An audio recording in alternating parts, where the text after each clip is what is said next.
My name is Erica Brooks, and I am the Boating Education Training Specialist for Texas Parks and Wildlife in the Dallas-Fort Worth area. When everybody gets to the lake, they're always in a hurry to get everything in the boat and out on the water. We've partnered with Oncor to put signs at a lot of our boat ramps to remind people of some safety tips as they go, such as wearing your life jacket, watching for overhead power lines. I'm sure everybody's kind of heard the phrase electricity and water don't mix. Water's quite conductive. We think it's critical for Oncor to educate the public in our communities about how to be safe around electrical infrastructure. There's a larger threat of being electrocuted closer to docks.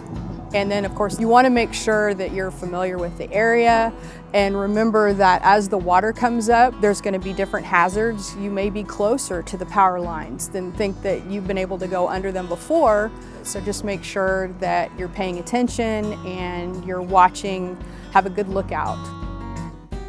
The majority of the issue that we run into with power lines is going to be sailboats and making sure that you are aware of the height of your mast.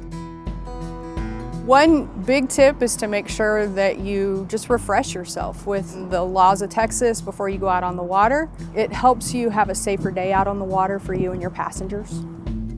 The most valuable thing is the lives of the folks in the communities that we serve, and that's the #1 priority for Oncor.